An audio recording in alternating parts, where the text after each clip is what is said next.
So, hi everyone, this is Abhishek once again. Welcome to Focal IS. And our today's topic of discussion is EPFO 2025, जो कि UPSC की एक बहुत ही प्रतिष्ठित और प्रेस्टिजियस जो है वैकेंसी है, जो कि यूपीएससी ने हाल ही में निकाली है और बहुत से लोग एस्पायर कर रहे हैं इस एग्ज़ाम के लिए। लेकिन इसको एस्पायर करने से पहले कि ये एग्ज़ाम क्या है, इस एग्ज़ाम को समझना बहुत ज़रूरी है। So how will get to know? So for that we need to, or anyone who is going to prepare for any examination, they need to know these two key terms. One is syllabus of the examination, कि syllabus क्या है, इसको बारीकी से देखो। और इसको आप जानोगे कैसे? सिलेबस में तो ये 10 पॉइंट दिए हुए हैं। इसको जानने के लिए टू गेट टू नो कि सिलेबस एग्जैक्टली है क्या, तो जो 3 साल का आपके पास पीवाईक्यू पड़ा है, प्रीवियस ईयर क्वेश्चंस जो हैं 3 साल के, जो यूपीएससी एपीएफसी ने कंडक्ट करवाया, चाहे वो एपीएफसी के लिए हो चाहे ईओएओ के लिए हो, इसको जानना बहुत अहम है। ठीक है, प्रिपरेशन स्टार्ट करने से पहले अब बोलोगे कि पढ़ा तो है नहीं कुछ भी, labour laws, IR, social security तो मान लो पार्ट है आपके यूपीएससी के सिलेबस का, थोड़ा बहुत आप लोग पढ़ लेते हो, लेकिन इंडस्ट्रियल रिलेशन, लेबर लॉज तो पढ़ा नहीं है। तो how will analyse this PYQ? तो वो आपकी प्रॉब्लम अभी है नहीं। आपको बस देखना है कि पीवाईक्यू में सिर्फ यही पोर्शन थोड़ी है, ये बस हमारा 2 पार्ट है जो जिससे आप फैमिलियर नहीं हो, रेस्ट ऑफ द पार्ट इससे तो फैमिलियर हो। ठीक है, तो जो 2 पार्ट है ये सबसे अहम समस्या भी बनती है यूपीएससी एस्पिरेंट्स के लिए। ठीक है, यूपीएससी एस्पिरेंट्स के लिए बाकी ये तो आप ही का पार्ट है। ठीक है, लाइक इंडियन कल्चर, हेरिटेज और फ्रीडम मूवमेंट। तो इसमें आपको कहीं भी ना तो मेडाइवल इंडिया लिखा हुआ है ना तो एंशिएंट इंडिया लिखा हुआ है। 2 यहाँ से जो है कल्चर के क्वेश्चन बन सकते हैं, है ना, जो कि बहुत कम रहते हैं, ये भी नहीं कि बहुत ज़्यादा हैं, कल्चर के क्वेश्चन बन सकते हैं। राइट, तो हमको ये 2 पार्ट समझने की बहुत ज़रूरत है। उससे पहले आपको इस सिलेबस को ढंग से समझना, उसके बाद उसके पीवाईक्यू लगाना है इन 3 साल के। ठीक है, तो इसको हम सिलेबस को ब्रेक डाउन करने की कोशिश करते हैं। पहले बात करते हैं हम इंडस्ट्रियल रिलेशन की, जो कि आपके यूपीएससी का सिलेबस नहीं है। Labour laws, this is also not the syllabus of UPSC.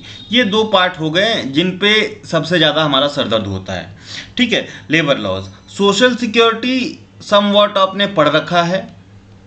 अब ये कहाँ पढ़ा है वही बता दूं कि जो आप अपना करंट अफेयर्स पढ़ते हो, करंट अफेयर में जो सोशल वाला सेक्टर है वो इसके लिए सफिशिएंट है। थोड़ा बहुत और करेंगे तो ये चीज़ें ईजिली टैकल हो जाती हैं। इसके लिए आपको बहुत ज़्यादा हसल बसल नहीं करना है।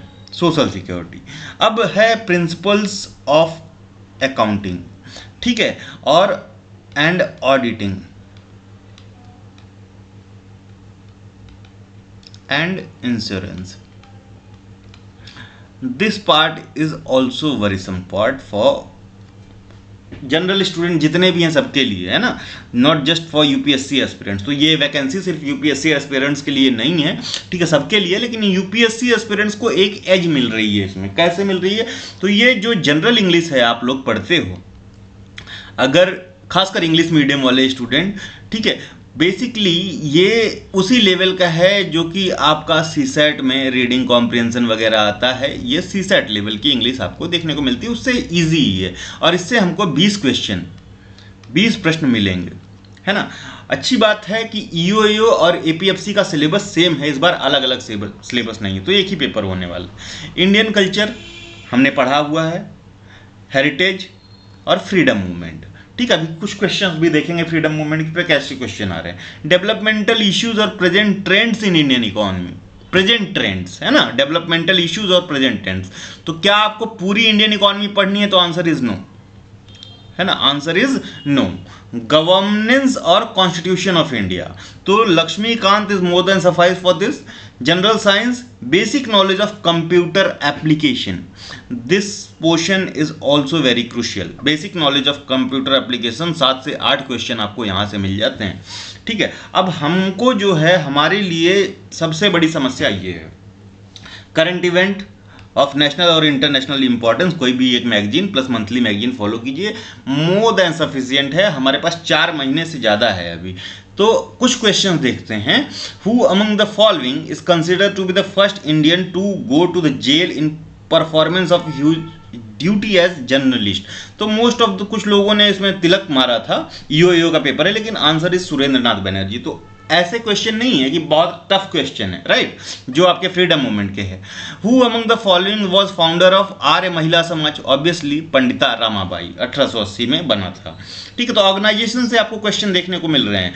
पुस्तक से यानी बुक से, खान अब्दुल गफ्फार खान ने 1928 में कौन सा पब्लिकेशन स्टार्ट किया था? तो पख्तून स्टार्ट किया था और एक ऑर्गेनाइजेशन बनाया था, ऑर्गेनाइजेशन खुदाई खिदमतगार, खुदाई खिदमतगार। अब यही खुदाई खिदमतगार थे जो कि प्रोटेस्ट कर रहे थे अगेंस्ट सॉल्ट लॉ, और ये सॉल्ट मेकिंग कर रहे थे आपके नॉर्थ वेस्ट फ्रंटियर वाले एरिया में।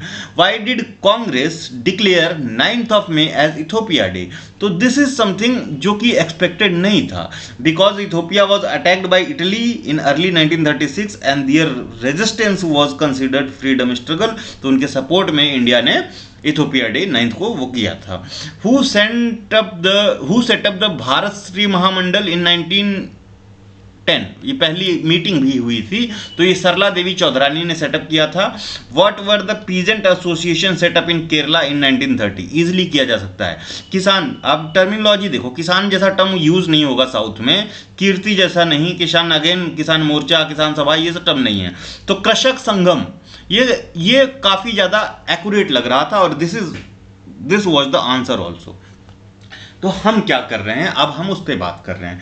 सो फॉर दैट जो इतने भी आपके 10 पॉइंट हैं, 10 पॉइंट्स हैं, है ना, इन पे हमारी क्लासेस आएंगी, स्पेशली जो पॉइंट नंबर 7 एंड 8 है। ये मुख्य जो है धारा का विषय रहेगा जिसको हम डिस्कस करेंगे, जिसमें IR, labour laws, auditing and accounting के principles, plus insurance and social security. ये कितने टॉपिक हो गए? 1 2 3 4 5 6। These are the 6 topics. ये 6 टॉपिक, इनको हम डिटेल में डिस्कस करेंगे, और बिलीव मी कि इतने ढंग से किया जाएगा कि एक भी प्रश्न आपका गलत नहीं होगा। PYQ को एनालाइज करके सारी चीजें। अब आप बोलोगे सर बुक रिकमेंड कर दीजिए, या और काफ़ी लोगों ने काफ़ी बुक रिकमेंड की है। जैसे इंडस्ट्रियल रिलेशन लेबर लॉज के लिए लोग बोलते हैं पियाली घोष की बुक इज द बेस्ट। ठीक है, बुक तो अच्छी है पियाली घोष की, लेकिन ये बुक कब पब्लिश हुई है? 2015 की। जो आपके अपडेटेड कोड्स हैं ये इनमें नहीं है, अपडेट्स नहीं है। ठीक है, और ये 863 पेजेस की, 887 पेजेस की बुक है बेसिकली पियाली घोष की। तो इट इज एडवाइजेबल या वर्थ रीडिंग 800-900 पेजेस बुक सिर्फ आप IR और लेबर लॉ के लिए। ठीक है, नहीं, IR और लेबर लॉ से 8 से 10 क्वेश्चन आते हैं, तो बहुत इंपॉर्टेंट सेक्शन है, लेकिन नहीं, इतना हम नहीं कर सकते। हाँ, आप अकाउंटिंग के लिए बुक ले लीजिए। ठीक है, अकाउंटिंग के लिए मैं बुक सजेस्ट कर दूंगा। ऑडिटिंग इंश्योरेंस के लिए बुक की जरूरत नहीं है, बेसिकली अकाउंटिंग के लिए भी नहीं जरूरत पड़ेगी। तो व्हाट आई विल डू कि आपका IR, लेबर लॉ और जो है इंश्योरेंस, इनको मैक्सिमम 200 पेजेस में इनका कंपाइलेशन मैं आपको कोर्स खत्म होते होते, मतलब हर क्लास के साथ आपको कंपाइलेशन का PDF मिलता रहेगा, और फाइनल कंपाइलेशन कोर्स खत्म होते होते आपको ये मिल जाएगा 200 पेजेस में एकदम क्रिप्स। आपको एक भी क्वेश्चन इससे बाहर नहीं आने वाला है। ठीक है, तो ये सारी चीजें 200 to 250 पेजेस में ऑडिटिंग, इंश्योरेंस, ये सारी चीज हम करके देंगे। ठीक है, टू द पॉइंट, जितना पूछा जा सकता है उतना ही, बकवास की चीजें नहीं एकदम। ठीक है, तो ये तो रहा इसकी बातें। अब अदर सेक्शंस की बात करें अगर हम, ठीक है, जैसे तो I am the teacher faculty of history, तो मॉडर्न इंडियन हिस्ट्री को मैं डिटेल में आप लोगों को करवाऊंगा। ठीक है, आप लूसेंट भी बहुत बल्कि है। ठीक है, आप लोग लूसेंट रिफर कर सकते हो, बहुत बढ़िया बुक है, लेकिन लूसेंट के भी कुछ फैक्ट्स नहीं फंसते हैं, तो फैक्ट बेस्ड क्वेश्चन हमको देखने को मिल रहे हैं। ठीक है, तो हमको तैयार रहना है, किसी भी तरह का क्वेश्चन आए। 7 क्वेश्चन थे मॉडर्न इंडियन हिस्ट्री से, 7 से 8 क्वेश्चन, और बहुत अच्छे खासे हैं। पॉलिटी के भी क्वेश्चंस ठीक ठाक आते हैं, तो पॉलिटी, ठीक है, ये सारे पोर्शंस हम डिटेल में करेंगे। क्या नहीं करने वाले हैं हम इसमें, तो ये इंग्लिश वाला सेक्शन, इसके लिए आपको सेल्फ प्रैक्टिस करनी होगी। इंग्लिश आपको कोई सिखा नहीं सकता है, राइट। तो आप अभी से कोई एक न्यूज़पेपर, हिंदू जो नहीं पढ़े हैं, हिंदू मत प्रीफर करो, एक्सप्रेस जो है पढ़ना चालू करो, इंडियन एक्सप्रेस पढ़ना चालू करो डेली। ठीक है, डेली पढ़ना चालू करो और उसमें जो आपको डिफिकल्ट वर्ड मीनिंग लगे उसको नोट डाउन करो और उसको लिखो उसकी मीनिंग। साथ में अगर आप हिंदू कर सकते हो तो हिंदू में ऐसे वर्ड मीनिंग्स आपको ज़्यादा मिलेंगी, ठीक है, जो आपकी एंटोनिम सिनोनिम वाला या फिल इन द ब्लैंक्स वाले में काम आएंगी। वन वर्ड सब्स्टिट्यूशन पूछता है, ये सारी चीज़ें। 20 क्वेश्चन आते हैं इंग्लिश के, बहुत इंपॉर्टेंट है। कंप्यूटर की डिटेल क्लासेस हम करेंगे, इंडियन इकोनॉमी के ट्रेंड्स पे डिटेल करेंगे। तो ये इनफैक्ट सारा का सारा सिलेबस हम बहुत डिटेल में कवर करने वाले हैं और ये जो प्रोग्राम है इसको हम आज से ही डिस्कशन इसका स्टार्ट कर रहे हैं, राइट। तो this is the orientation session, right, orientation session. और हम आज बेसिक्स ऑफ आईआर होता क्या है इसको समझने की कोशिश करेंगे। कुछ लोगों ने क्या किया है कि आईआर को पूरा एक क्लास में खत्म कर दिया है, वन क्लास में, ठीक है। आईआर एक क्लास में खत्म करने वाली चीज है नहीं। आईआर इंडस्ट्रियल रिलेशन समझने के लिए आपको कम से कम 4 से 5 क्लासेस लगेंगी। लेबर लॉज का भी वही है, 20-20 कोड हैं, 15-15 कोड हैं। आप बताओ कि एक क्लास में कैसे समझा जा सकता है। तो हमारी स्ट्रेटजी ये होगी कि एक code, one code in one day, ठीक है, हम डिस्कस करेंगे। एक कोड एक दिन में डिस्कस करने की कोशिश करेंगे। तो जितने भी कोड हैं 30-40 कोड टोटल मिला के हैं, सम करो कर, तो ये 40 कोड हम 40 दिन में खत्म करेंगे आपके आईआर उसके, ठीक है। और ये अल्टरनेट डेज पे आपको क्लासेस मिलेंगी। साथ में modern Indian history, modern history साथ में चलेगी, ठीक है। और जो है आपका सोशल इश्यूज जो है, सोसाइटी वाला जो पोर्शन है, ये भी हम साथ में लेंगे। सोशल इश्यूज करंट अफेयर का पार्ट होगा, तो ये दोनों चीज़ें हम साथ में लेके चलेंगे, ठीक है। ये अभी टाइम टेबल मैं आपको दे भी नहीं रहा हूँ, ना दूंगा। वीक में 3 दिन की क्लासेस होंगी, ये मान के चलिए 3 दिन की क्लासेस होंगी, ठीक है। और आपका 15 दिन पे हम टेस्ट रखेंगे, डिटेल टेस्ट होगा, 15 दिन पे टेस्ट रखेंगे। तो अब ये है आपका पूरा ब्रेकअप, इस तरह से ये प्रोग्राम चलने वाला है, ठीक है। अब इसकी फीस क्या रहने वाली है, तो आप देखोगे कि मार्केट में ईपीएफओ और ईओ के लिए बहुत हाई फीस चार्ज कर रहे हैं। हमने बस और बस फीस रखी है 999 रुपीज़। इसमें आपका पूरा कंप्लीट कोर्स कवरेज होगा और आपको टेस्ट सीरीज लेनी है तो 500 रुपीज़ अलग से पे करना पड़ेगा। तो 1499 रुपीज़ आपके पूरे ईपीएफओ कोर्स का प्राइस है, ठीक है। इसमें आपका कंप्लीट जो आपकी तैयारी है ईपीएफओ के लिए हम करवाएंगे A to Z। और जो है आपको 1 महीने में, ठीक है, ये गारंटी देना उचित नहीं होता है, बट 1 महीने में अगर आपको सेटिस्फैक्शन ना हो कि we are not going in a right direction, we are not following the right path, so you can get your money refunded, ठीक है। तो ये चीज़ें हैं, आपका पूरा रहने वाला। हम बेसिक्स ऑफ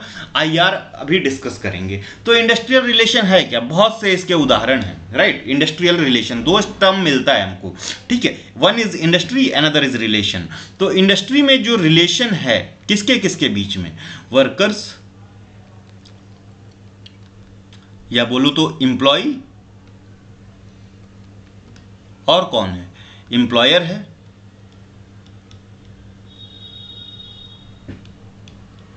प्लस गवर्नमेंट है। इनके बीच का जो रिलेशन है, और एम्प्लॉय के ऑर्गेनाइजेशन है यानी ट्रेड यूनियंस हैं, इनको भी देख लो, ठीक है। ट्रेड यूनियन है, इसको हम इंडस्ट्रियल रिलेशन कहते हैं। लेकिन इसका जो डेफिनेशन है आज जो है 21st सेंचुरी में, in the age of AI and digital media, ये काफ़ी ज़्यादा वास्ट और फैल चुका है, ठीक है। इसकी डेफिनेशन को हम बहुत बड़े तौर पे समझ सकते हैं। तो यहाँ समझते हैं कि आईएलओ ने, इंटरनेशनल लेबर ऑर्गेनाइजेशन ने क्या कहा है। आईएलओ को भी आपको ढंग से पढ़ना है, ठीक है, क्योंकि लेबर रिलेशंस का इंपॉर्टेंट पार्ट है। तो इस आईएलओ के हिसाब से इंडस्ट्रियल रिलेशन जी is about relationship between the state यानी गवर्नमेंट, एम्प्लॉयर्स एंड वर्कर्स और उनके organisation, also between different labour union themself, ठीक है। जो labour union to labour union, intra labour union relations है, ये भी इंडस्ट्रियल रिलेशन ही है। डेल यॉल्डर, ये ओहियो स्टेट के यानी अमेरिकन जो हैं जर्नलिस्ट हैं, इनके हिसाब से industrial relation is the relationship between management and employees और among employees and their unions which develops from the process of employment, ठीक है। तो ये 2 डेफिनेशन है इंडस्ट्रियल रिलेशन की, इसको आप ध्यान में रखना। डेल यॉर्डल की इंपॉर्टेंट है, हो सकता है कभी पूछ ले, इसलिए मैंने कोट कर दिया। ऑब्जेक्टिव क्या है? तो ऑब्जेक्टिव है कि एक हेल्दी वर्क इन्वायरमेंट बनाना, कहाँ पे? इंडस्ट्री में। और इसके सम की ऑब्जेक्टिव है improve workers economic condition, fair wage मिले, जॉब सिक्योरिटी हो, गुड वर्किंग कंडीशन हो, तो बेसिक बातें हैं। State regulation, government control to make sure industries run fairly and disputes are handled legally, ये इनके ऑब्जेक्टिव हैं। पब्लिक प्लस वर्कर ऑनरशिप जो है ऑफ इंडस्ट्रीज मेंटेन हो। तो आपको पता है कि पब्लिक ऑनरशिप क्या है? इन सम केसेस स्टेट और वर्कर्स में take charge of industries like public sector undertakings. और जो वर्कर्स जो चार्ज ले रहे हैं, वर्कर्स को कई कंपनीज हैं जो वर्कर्स को शेयर ग्रांट करती हैं, यहाँ डिसीजन मेकिंग में भी जो इंप्लॉयज हैं इनका रोल हो, ठीक है, ये सारा इंडस्ट्रियल रिलेशन का ऑब्जेक्टिव है। तो हमारा डीपीएसपी का आर्टिकल 43A ही कोट करता है कि giving workers a sense of ownership and participation in decision making. ये कौन कहता है?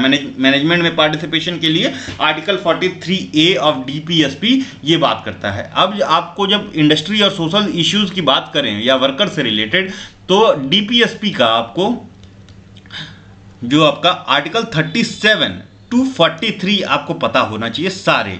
यहाँ से कहीं से भी क्वेश्चन पूछा जा सकता है। ये सारे के सारे एम्प्लॉयज़, वर्किंग कंडीशन, विमेंस, इनके हित, इन सब चीज़ों के बारे में बात करते हैं, ठीक है। तो these from 37 to 43A is very important, ये ध्यान रखना। ये आर्टिकल्स को हम जब पॉलिटी पढ़ेंगे तो डिटेल में पढ़ेंगे, राइट। की फीचर्स की बात करें तो employer employee relationship covers managements policies, ठीक है, जो आपका इंडस्ट्रियल रिलेशन मैनेजमेंट की पॉलिसीज और प्रैक्टिसेस, जो कैसी प्रैक्टिसेस जो अफेक्ट करें वर्कर की प्रोडक्टिविटी को और उनके वेलबींग को, इन पॉलिसीज को कवर करता है इंडस्ट्रियल रिलेशन, चाहे वो पॉजिटिव हो नेगेटिव हो दोनों, ठीक है। मैनेजमेंट और यूनियन का रिलेशन, ठीक है, फोकसेस ऑन हाउ कैसे management deals with trade union, ठीक है, और ये भी इंडस्ट्रियल रिलेशन का पार्ट है। एंड उनकी कलेक्टिव बार्गेनिंग, किसका?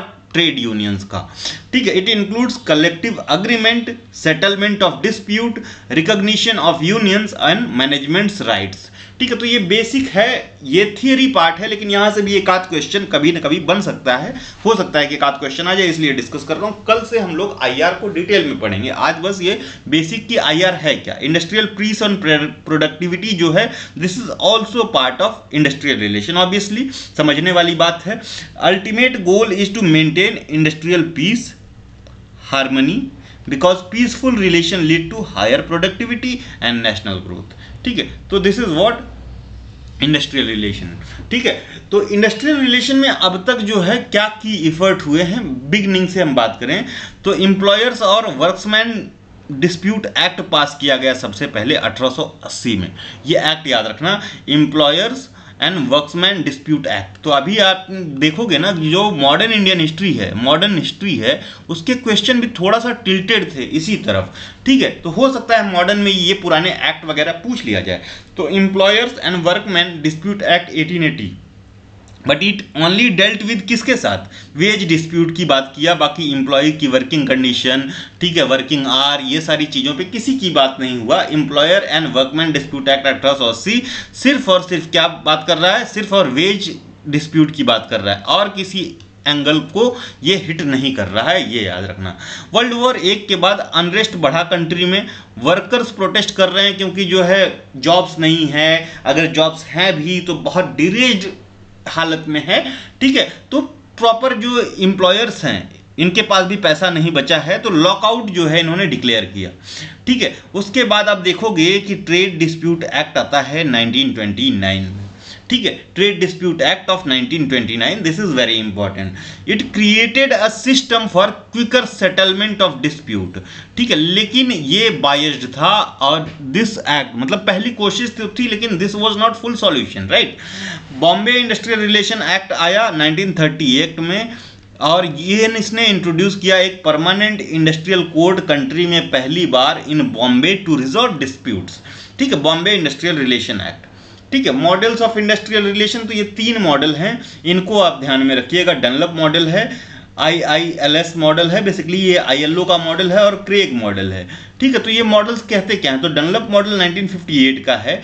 ये IR को कैसे देखता है, इंडस्ट्रियल रिलेशन को, है सब सिस्टम ऑफ सोसाइटी, ठीक है, इन्वॉल्विंग एक्टर्स। तो इसमें एम्प्लॉयर, वर्कर, गवर्नमेंट, ठीक है। एक्टर में कौन कौन है? तो डनलप मॉडल में ये कह रहा है कि एक एक्टर्स हैं, इसको सोसाइटी की तरह देखता है।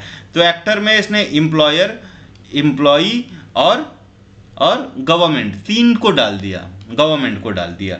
उसमें बोला कि कंटेक्स्ट फिर चाहिए इसके लिए, ठीक है, कोई मूवी बन रही है सोसाइटी में, कंटेक्स्ट होना चाहिए। तो इसमें कंटेक्स्ट में टेक्नोलॉजी, मार्केट और पॉलिटिक्स इसको डाला, ठीक है। उसके बाद रूल्स में सब्सटेंसिव और प्रोसीजरल रूल है और आइडियोलॉजी, ठीक है, ये इसका फोकस था इंस्टीट्यूशनलाइजेशन करना कॉन्फ्लिक्ट का एंड मेंटेनिंग ऑर्डर, ठीक है। तो this was the Dunlop model. अब ILO का जो इनिशिएटिव है IILS मॉडल, इसका एम्फेसिस 4 एलिमेंट पे है। पार्टीज में स्टेट है, यूनियन है और एम्प्लॉयर है, ठीक है। और इन्वायरमेंट, इकोनॉमिक, पॉलिटिकल और सोशल इन्वायरमेंट कैसा है, process, negotiation, collaboration, conflict resolution और रूल, मोनोपोलिस्टिक, ड्यूलिस्टिक और प्लूरलिस्टिक रूल की बात करता है। क्रेग मॉडल है, ये भी डायनामिक सिस्टम है, 5 सब system, legal, economic, ecological, political, social, cultural, इस पे बात करता है। तो दिस इज नॉट इंपॉर्टेंट, बस आप नाम याद रखना, डनलप मॉडल, IILS मॉडल और क्रेग मॉडल, राइट। अब करंट ट्रेंड देखा जाए इंडस्ट्रियल रिलेशन में, तो अर्लियर जो है सिर्फ 3 मेन एक्टर्स की बात की जाती थी, वर्कर की, एम्प्लॉयर की और गवर्नमेंट की। वर्कर और उनके ऑर्गेनाइजेशन की भी कई बार बात की जाती है, ऑर्गेनाइजेशन मतलब उनका यूनियन की, ठीक है, यूनियन की। अभी का जो है चीज़ें बदल चुकी हैं, तो कंज्यूमर्स जो फाइनल प्रोडक्ट ले रहा है, community, technology also influence industrial relation, union must adapt to new forms of worker representation, ये जो है सलाह दी जाती है, राइट। तो there are 3 major laws that govern the functioning of trade unions in India. अब ट्रेड यूनियन की बात की, अगर इंडस्ट्रियल रिलेशन की बात हम कर रहे हैं, ठीक है, तो हमने बात की कि 3 मेन एक्टर हैं, एक है एम्प्लॉय और इसके यूनियन मतलब ट्रेड यूनियन, इसका जो है वेलबींग ऑर्गेनाइजेशन। दूसरा है एम्प्लॉयर, तीसरा है स्टेट, ठीक है, स्टेट। ये जो है इनके बीच के रिलेशन को हम क्या बोल रहे हैं, इंडस्ट्रियल रिलेशन बोल रहे हैं, इन सिंपल टर्म, राइट। इनके बीच का जो रिलेशन है we call it industrial relation, ठीक है। तो जो अभी जो है there are 3 major laws that govern functioning of trade union in India. अब ये ट्रेड यूनियन के लिए 3 लॉ हैं जो गवर्न कर रहे हैं ट्रेड यूनियन को। तो पहला, कॉन्स्टिट्यूशन ऑफ इंडिया का आर्टिकल 19 जो फ्रीडम ऑफ स्पीच की बात करता है, article 19(1)(a)(1), article 19(1) sub clause C, ठीक है। सब क्लॉज C एक विशेष तरह की बात करता है, it tells about right to form association और यूनियंस, ठीक है। तो ये बात करता है ट्रेड यूनियन के पक्ष में, ठीक है। 19(1)(c) ट्रेड यूनियन एक्ट आया 1926 में, ये जो है गवर्न करता है। उसके बाद IDA है, इंडस्ट्रियल डिस्प्यूट एक्ट ऑफ 1947, इनको हम बहुत डिटेल में देखेंगे। अभी के लिए ये याद रखिए कि these are the 3 major laws which govern the functioning of trade unions in India. एक तो आपका फंडामेंटल राइट है ना, फंडामेंटल राइट है टू फॉर्म एसोसिएशन और यूनियन, कौन सा है, आर्टिकल 19(1) सब क्लॉज C, है ना, सब क्लॉज C, ठीक है। दूसरा है ट्रेड यूनियन एक्ट 1926, तीसरा है इंडस्ट्रियल डिस्प्यूट एक्ट 1947, ठीक है। तो these are the 3 important laws which govern the functioning of trade union in country, right. अब बात करते हैं trade union movement in India. तो हम अभी हिस्टोरिकल बैकग्राउंड ही देख रहे हैं, ठीक है। तो 19th सेंचुरी में हम देखते हैं कि 1926 में ही देख रहे हो कि एक्ट आ रहा है। 19th सेंचुरी में influence by the poor working condition and social reformers effort, ठीक है। तो 20th सेंचुरी में हमको कुछ इफेक्ट देखने को मिलता है, 19th सेंचुरी में ये चीज़ें चालू हो जा रही हैं। तो सबसे पहले जो फर्स्ट स्ट्राइक हो रही है लार्ज लेवल पे, वो 1877 में हो रही है, 1877 में। कहाँ पे हो रही है, नागपुर में। तो कंपनी कौन सी, एम्प्रेस मिल है। यहाँ के वर्कर्स ने प्रोटेस्ट किया अगेंस्ट वेज कट, इनका भत्ता काट दिया गया था, वेज कट काट दिया गया था, मतलब बोनस वगैरह काट दिया गया था। बिटवीन 1808 एंड 82 टू 89, ये 8 साल में 1877 में पहली स्ट्राइक हो रही है एम्प्रेस मिल नागपुर में। 1882 1882 to 1890 25 such strikes took place, right, 25 से ज़्यादा स्ट्राइक हुई। सबसे पहली 1877 में हो रही है एम्प्रेस मिल नागपुर में ओवर द प्रोटेस्ट, ठीक है, किस चीज़ को लेके, वेज कट को लेके। बिटवीन 1882 टू 1890, ठीक है, 1890 मतलब इन 8 साल में, मतलब कांग्रेस के फॉर्मेशन से थोड़े दिन पहले और थोड़े दिन बाद की बात कर रहे हैं, इन 8 साल में लगभग 25 स्ट्राइक जो है टुक प्लेस करती हैं। This strikes took place through poorly organised, ये ढंग से ऑर्गेनाइज्ड नहीं थी, लेकिन 25 प्लस स्ट्राइक्स हमको इन 8 सालों में, यानी 1877 टू 1890 आप एज अ होल ले लो, तो यहाँ पे सबसे पहले 77 में हुई, 90 आते आते आते जो है 25 से ज़्यादा स्ट्राइक्स हमको देखने को मिलती हैं। ये कहने की बात है। फर्स्ट फैक्ट्री एक्ट पास किया जाता है 1881 में। तो first factory act was passed in 1881 based on the 1875 factory commission. तो पहला फैक्ट्री कमीशन भी आ रहा है 1875 में। तो ये क्या कहता है, इट रिवाइज्ड इन 1891, ठीक है, 10 साल बाद, to restrict hours and protect women workers. तो जो पहला फैक्ट्री एक्ट आ रहा है, फर्स्ट फैक्ट्री एक्ट जो आ रहा है, इसमें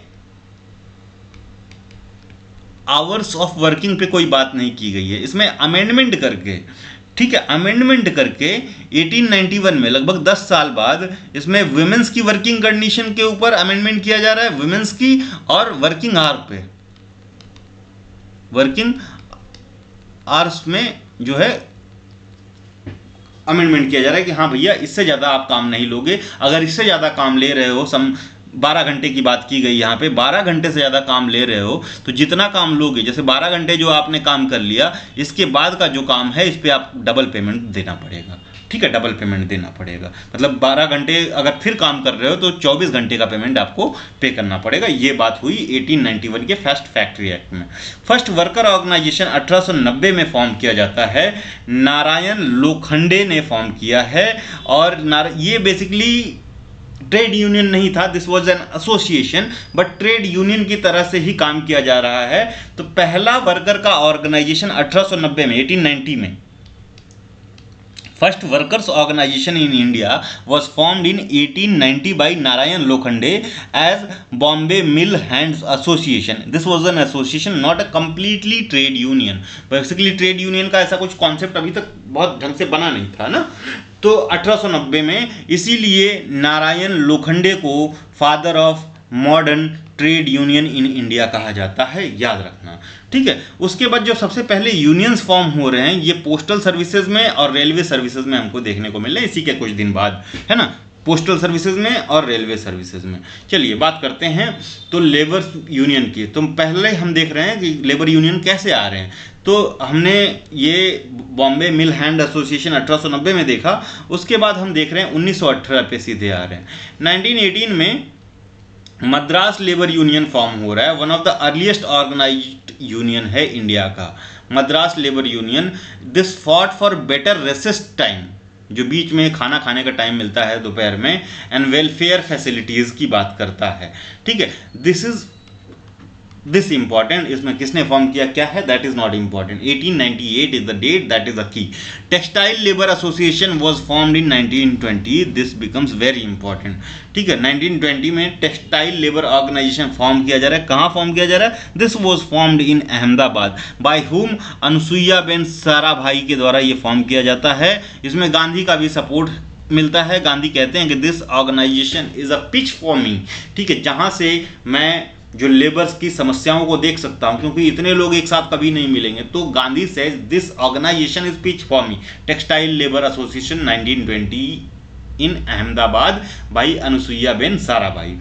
Then year came 1920 and this year took place formation of All India Trade Union Congress. All India Trade Union Congress जो है 1920 में फॉर्म हुआ और इंडिया का पहला सेंट्रल फेडरेशन है, सेंट्रल यूनियन है, और लाला लाजपत राय इसके पहले प्रेसिडेंट बनते हैं trade union, all India trade AITC के, created to represent Indian workers at ILO. अब इसी बात से इंडियन वर्कर्स को ILO पे रिप्रेजेंट कर रहे हैं, तो इसमें कुछ सेक्शन है जो कि मॉडरेट्स के सेक्शन है, इस बात से खफा होके, ठीक है, 1929 में national trade union federation form करते हैं. मॉडरेट्स हैं ये, formed after moderate split from all India trade union Congress, लेकिन ये 1940 में फिर से मर्ज हो जाएगा आपस में, ठीक है. तो all India trade union congress, ठीक है, यहां से आप ट्रेस करो, Madras labour union 1918, then textile labour association 1920, ठीक है, all India trade union congress 1920, then आता है आपका नेशनल ट्रेड यूनियन फेडरेशन 1929, ठीक है. ये 3-4 ऑर्गेनाइजेशन आप याद रखोगे. ट्रेड यूनियन एक्ट कब आता है? तो trade union act was passed in 1926. We need to study this act in detail, तो हम आगे देखेंगे. Give legal recognition and rights to trade unions. तो ट्रेड यूनियंस को लीगल रिकॉग्निशन राइट कब मिलता है? एक्ट ऑफ 1926 से. ट्रेड डिस्प्यूट एक्ट आता है 1929 और ये इंट्रोड्यूस करता है कंसिलिएशन, यानी दो लोगों को अगर तीन कंसिलिएशन, और कंसिलियरी बॉडी कौन है? जैसे एम्प्लॉयर और एम्प्लॉई है. अब इन दोनों के बीच में कुछ डिस्प्यूट है. अब ये पहले कोशिश कहेगा कि भैया आप अपना डिस्प्यूट ना किसी मध्यस्थ से, किसी कंसिलिएटर से जो बीच में आपकी सुलह करवा सके, उससे सॉल्व करवा लो. तो ट्रेड डिस्प्यूट एक्ट 1929 पहली ये इस तरह की चीज इंट्रोड्यूस करता है, और कंसिलिएटर का काम जनरली करता था ट्रेड यूनियन, है ना. ट्रेड यूनियन कई बार गवर्नमेंट एजेंसीज भी करती थी, कई बार कुछ कांग्रेस के लोग भी करते थे, है ना. तो ट्रेड यूनियन.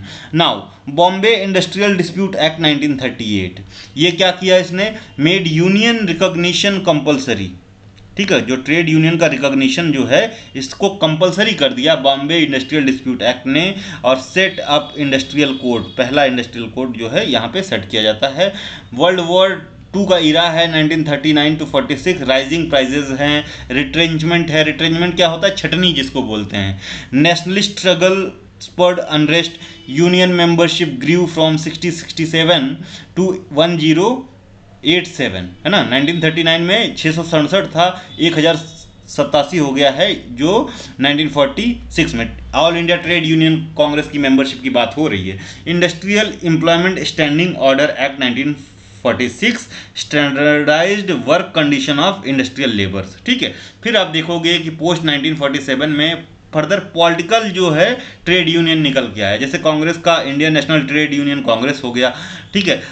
HMS जो है वो सोशलिस्ट का हो गया, ठीक है. BMS भारतीय मजदूर संघ जनसंघ का हो गया. इस तरह से आप देखोगे कि नंबर ऑफ ट्रेड यूनियंस आपको देखने को मिलेंगे. अब एक बात समझना ट्रेड यूनियंस की, यहाँ पे तो खत्म हो गया, लेकिन एक बात समझना कि ट्रेड यूनियंस में जो इनकी फंडिंग बहुत इंपॉर्टेंट है. इनको पैसा कहाँ से मिलता है?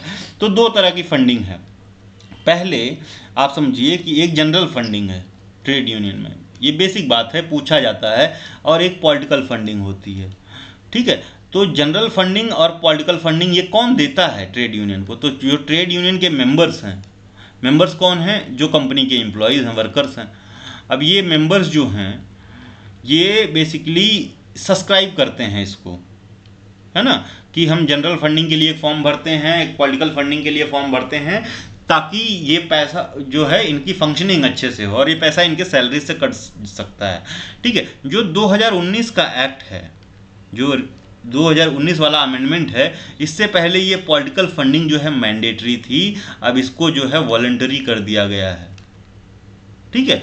कि जो देना चाहता है दे, नहीं देना चाहता है ना दे, ठीक है। और ये 6 महीने के लिए जब वॉलंटरी कर दिया गया है, तो एक बार जो फॉर्म भरा जाएगा, आप जो फॉर्म दोगे ट्रेड यूनियन कंपनी को भर के, ये 6 महीने के लिए जाएगा। 6 महीने के बाद फिर से आपकी राय पूछी जाएगी, ठीक है, कि आपकी वर्किंग कंडीशन कैसी है, फाइनेंशियल कंडीशन कैसी है, कि आप ये कंटिन्यू करना चाहते हैं कि नहीं political funding of trade union, ठीक है। तो इस हिसाब से ये चीज़ें चलती हैं। तो this is all for today, ठीक है। बहुत शॉर्ट लेक्चर है और बहुत बेसिक बातें हमने की है। ये PDF मैं शेयर कर दूंगा आप लोगों के साथ। कल नहीं मतलब परसों से आपका IR का जो है वो डिटेल क्लास चालू होगी, ठीक है। डिटेल मतलब आपके जो कोड्स हैं, जहाँ से क्वेश्चन बनते हैं, उनको 1 by 1 हम डिस्कस करेंगे, ठीक है, एंड इन वेरी डिटेल, ठीक है। ये तो बस आपका एक संक्षिप्त विवरण था कि इंडस्ट्रियल रिलेशन है क्या। कि industrial relation is a relation between employer और स्टेट, ठीक है। समटाइम जो है एम्प्लॉयज़ के ऑर्गेनाइजेशन यूनियंस की भी बात करते हैं, ठीक है। तो ये है इनके बीच का रिलेशन, ट्रेड जो है इंडस्ट्रियल रिलेशन कहलाता है। अब इंडस्ट्रियल रिलेशन में ट्रेड यूनियन बहुत इंपॉर्टेंट है, ट्रेड यूनियन हम लोग को ध्यान में रखना है, ठीक है। तो this is what industrial relation is. अगली क्लास से हम इसको बहुत ही डिटेल में देखने वाले हैं, ठीक है। अब हमारे पास लगभग टोटल 40 कोड्स हैं, ठीक है। टोटल हम 40 से 45 कोड देखेंगे, सारा इंडस्ट्रियल रिलेशन, लेबर लॉज और आपका यहाँ ये दोनों हम 40 कोड के आसपास में ख़त्म करेंगे। तो दिस विल टेक 40 डेज, लेकिन हम कोशिश करेंगे कि इसको 20 दिन में ख़त्म करेंगे। एक दिन में हम 2 कोड ख़त्म करेंगे, ठीक है, 2 कोड। तो 20 क्लासेस में आपका इंडस्ट्रियल रिलेशन, लेबर लॉज ख़त्म हो जाएगा, ठीक है। और जो हमारा ये प्रोग्राम है, this is a comprehensive programme, ठीक है। ऐसा नहीं है कि हम सिर्फ आपको इंडस्ट्रियल रिलेशन और ट्रेड यूनियंस, ये लेबर लॉज पढ़ाएंगे। इसमें हम सफिशिएंट चीज़ें जो भी हैं, जिस तरह के क्वेश्चन यूपीएससी पूछ रहा है, वैसे क्वेश्चंस को टैकल करने के लिए आपको तैयार करेंगे, ताकि you will get better understanding कि क्या क्या पढ़ना है। और हम रिकमेंड भी करेंगे आपको साथ में कि क्या पढ़ना है साथ में, जैसे हम कुछ करवा रहे हैं, साथ में क्या पढ़ना है। बुक्स के पीछे मत भागिए अभी आप कि इंडस्ट्रियल रिलेशन के लिए कौन सी बुक लें, लेबर लॉज के लिए कौन सी बुक लें, क्योंकि बहुत अच्छी बुक लोग रिकमेंड करते हैं, पियाली घोष है, ठीक है। लेकिन Piyali Ghosh is not updated one, तो इसको अभी इग्नोर करिए। बाकी हमारा जो कंटेंट होगा, ठीक है, आप अगर खुद से करना चाहते हो तो मिनिस्ट्री ऑफ लेबर लॉज की वेबसाइट पे जाके ढंग से देख सकते हो, वहाँ पे सारे कोड्स दिए हुए हैं। लेकिन 60 70 पेज में एक कोड है, तो 40 कोड आप देखो कि 70 × 40 कितने कोड्स हो जाएंगे। इनको हम सॉर्ट करके यहीं से ही आपको कोड पढ़ाने वाले हैं। Will not favour any other source और any other book. So thank you, धन्यवाद, थैंक्स फॉर वॉचिंग।